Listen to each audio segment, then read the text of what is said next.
Well, good afternoon, and welcome inside the Warner Royal Sports Network. Chris Pinson with you here at Viking Stadium, and I'm so glad to have you with us. We've got a great one on tap for you. It is the home opener for your Warner University Royals, hosting the 13th-ranked Lindsey Wilson College Blue Raiders. Well, good afternoon, and welcome to Viking Stadium here on the Warner Royal Sports Network. Chris Pinson with you inside the booth for today's big competition between your Warner University Royals and the St. Thomas Bobcats. Hello there, and welcome inside the Warner Royal Sports Network. Chris Pinson with you here at Viking Stadium, and I'm so glad to have you aboard as we are getting set and ready for another Mid-South Sun Conference clash between your Warner University Royals and the visiting Faulkner University Eagles. Looking to jump out to a quick start. They did so last week on a 54-yard touchdown pass from Blair to Keon Brown, but that was the only points the Royals would score until the end of the first half. Short pass over the middle. It is caught, and it's a touchdown. Touchdown, Andre Thomas. He catches the slant over the middle, and the Warner Royals strike first, 6-0, to make it 31-14. But then, unfortunately, Blair threw 2 second-half pick sixes as that pass is completed. And a great job there picking up the first down and a little more as Trevon Jackson, the young man out of Miami, helps move the chains for this Warner offense. Wilson in the backfield with Blair. It's 1st and 10 for the Royals. Swing pass out to Jeffrey Jennings. Jennings, he's going to get tackled out of bounds, and they'll call him down at the 10-yard line. That's what it takes to give your best players a chance to make the most of their talents. Wilson up the middle. Javon Wilson, touchdown Warner! The first rushing touchdown for the featured back of this offense. Put it in the books. Warner Royals now lead it 13-0 with 8:17 to go here in the opening quarter.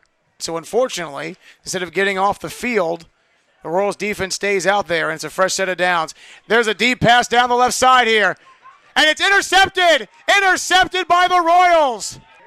Number 20, Jalen Jones, the cornerback for the Royals, making a great move to get in front of his receiver and pick off the pass to get the ball back to the Royals. Down to 15 on the game clock. Blair in the gun. He's got Tommy and Jackson on the right. He fires over the middle. It is complete, and to the house, untouched. It is a touchdown. Number 3, Jeffrey Jennings, put it in the books. Warner with their third touchdown of the first quarter. They now lead it 20-10. Royals on top.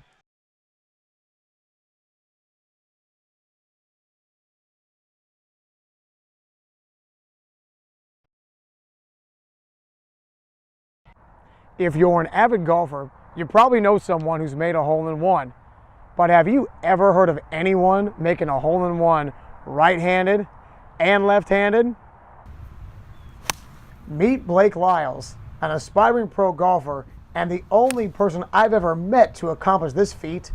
First hole-in-one was back in 2014. I kind of had to take it. It was a transition year from going from pro golf to amateur golf. So USGA makes you wait out a whole year. So I'm like, you know what, might as well challenge myself and have some fun. I know I can hit the ball right-handed. Let's see how good we can get right-handed.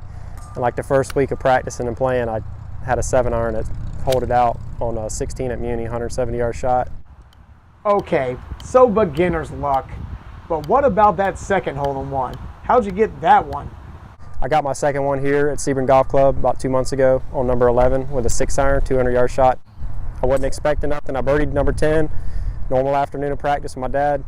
Got up there, I told him I was going to swing it, hit it solid. And when I hit it, it was dead solid. Look up, never left the flag, went in the cup, never touched the green. So just how did Blake become an ambidextrous golfer? I grew up playing left-handed because my dad was he's a true lefty, and I just grew up using his clubs as I needed them. I didn't know I could play right-handed until I was about 12 years old when we went to Las Vegas for one of his national lefty tournaments. I went to a Nike golf camp. I was like the only lefty there, and I felt out of place, so, in the afternoons waiting for my parents to come get me, I was swinging drivers right-handed and hitting them better than the kids that actually were right-handed, and the coach told my parents that, your son can play just as good right-handed, and they were kind of surprised. As a lifelong right-handed golfer, I've never even swung a left-handed club. But come on, how hard can it really be?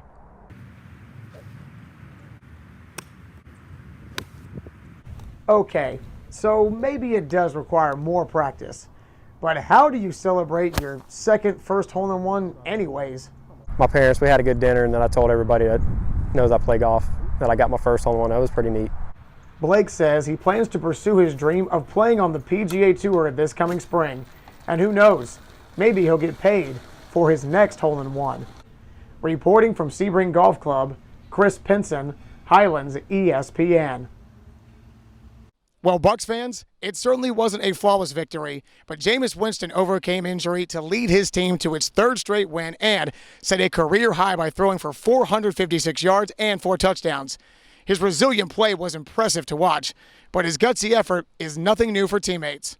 He's a tremendous leader. He got a heart, and he's always willing to fight. You know what I'm saying? So when he came back in the football game, man, we knew, that's who James is. We knew that he gonna give us everything he got, and that's what he does. So, man, the guy got a heart as a lion. Tampa surrendered 4 turnovers in this game, 3 courtesy of Jameis Winston, including a pick 6, which allowed Indianapolis to score 17 points. And while that drives head coach Bruce Arians crazy, he did admit he's extremely proud of the fact his players fought back and got this W. Yeah, it didn't all go great the second half, but we're able to stick together, make a turnover, get good pressure on a field goal to miss, and go down and score and win the game. And the resiliency of this team is growing on me. Coach Arians also noted that the injury sustained to Winston's throwing hand isn't serious and should not affect him this coming week at practice. However, the Bucs might have lost Mike Evans due to a hamstring injury he suffered in the first half that knocked him out of today's game. And with a trip up north to Detroit next and an outside shot at the playoffs still up in the air, well, the Bucs need all hands on deck if they're going to make that late postseason push. Reporting from Raymond James Stadium for FanStream Sports, I'm Chris Pinson.